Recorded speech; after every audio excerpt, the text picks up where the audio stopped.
We are never going to be perfect. And to think that any human is ever going to be perfect is a very silly way to operate. Like, you can only look at the Most High as an example. Yeah, I think, you know, I've never, you know, I grew up Muslim. I never claimed to be super religious or anything like that. But, you know, I acknowledge that, like, I think religion solves a lot of problems. You know, obviously it's a great buffer to stay away from stupid. But when I dispense my advice, a lot of times I dispense it in a way where it's to deal with the now, right? Like, unfortunately, we don't live in 1950s America anymore, where girls are going to be virgins and, you know, one income can support a household. We live in a very modernized world where things have changed drastically between men and women. And we live in a secular world now. So, like, if you're a guy that's super religious, etc., and you want to find your dutiful wife that's going to be a virgin, well, you're more than likely not going to find that. Or worse yet, you find a girl that's a Decepticon. She's going to tell you she is, or she's going to say that, like, you know, try to create, you know, sell you purity, and you're not able to distinguish because you're not experienced with women, right? So I kind of tell guys, hey, this is a new normal that you have to operate in, unfortunately. Yes, it doesn't align with religious scripture, whether it's Islam, Christianity, or Judaism. However, this is going to set you up to be able to deal with the new normal in the best way so that you're operating from a risk mitigation standpoint. Of course, no one's impervious to it. You're always going to deal with some type of risk, but at least if we can mitigate the risk as much as possible, I think that's the best way forward. So guys just don't get destroyed by the divorce courts and the family courts that we have nowadays, which are set up for guys to lose. The simp culture. Yeah. Why do you think, I think you guys have captured an amazing audience, like, but why do you think you guys get the resistance that you do? To listen to what you actually have to say. What, the haters? Yeah, I mean, you call them haters, call them whatever you want. Because obviously, like, I think it comes down to the clip culture where they just see a snippet and then they go, this guy, he hates women. Yeah. I mean, that's a part of it. Obviously, people on the left are going to disagree with a multitude of things that we say, right? Because people would look at us as, like, far right, right? Would you say? Yeah, they'd consider us probably far right, especially with the other views. So they're gonna have a point of contention with, like, you're a misogynist, blah blah blah, all this other stupid.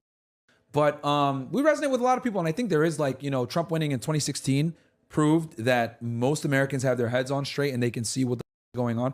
I mean, most Americans don't trust the government. Most Americans think that COVID was a scam.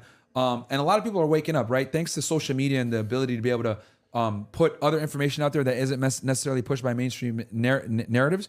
People are able to kind of, like, look at both sides and come to their own conclusion. A lot of times people tend to err on the side that's more virtuous, the side that's more realistic, and the side that's more true, which tends to be more conservative a lot of the time. So I think that helps us. But then, of course, you know, if the clips, people being super woke, there's still a huge amount of people. I don't think the resistance, a lot of it is real. It never manifests in real life. I never see haters come up to me in real life. I think it's easy to go and people are incentivized to make us look bad. Like, it's really easy to go and, like, especially if you're speaking this provocatively and you don't really care about, you know, mending to people's feelings, then you're an easy target. So I think it's natural, but I never see it in real life. And I think the perfect example is Donald Trump. Every time we go to a UFC event, the whole place is an uproar. And he was, like, online, the most hated man in the world in 2015. You see him today, everybody's clapping, everybody's excited to see him. Same thing. Do you think I've never had anyone say anything negative to me? Like, never any haters. Every time I see somebody in public, it's really positive and people are happy. I think it's just the nature of social media, because what it drives engagement is not something that's positive. If someone says,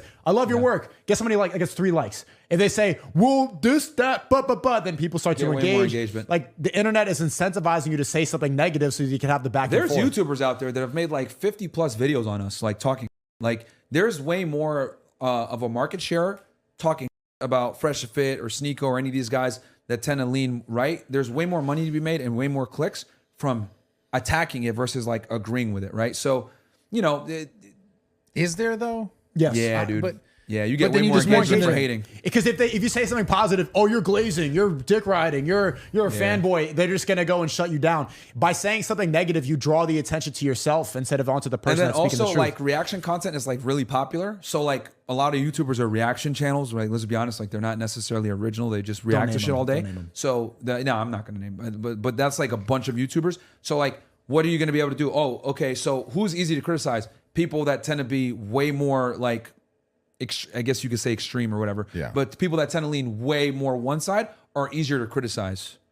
Because, like, you can go ahead and, like, use your, you know, fake morality to say, well, I'm objective and this is extreme. So it allows them to, like, just farm content off you all day. Like, there's a bunch of YouTubers that have literally made a bunch of money just off of, like, talking about Fresh Fit, taking our stuff out of context, making us seem crazy. And that's what it is. Like, when you make long form content, you do, like, podcasting or whatever, and you talk about sensitive, taboo topics, Yeah. it's very easy to take a minute of that, make it look crazy, spin a certain narrative, and then go ahead and just like engagement form that off of a bunch of people that are And gonna it's not agree just the with you. people on the left. Like it happens. We get it all the time from the Haram police. That's the Muslim community. They are not. If they say something good, like, "Hey, you're doing good work. You're spreading the message of this."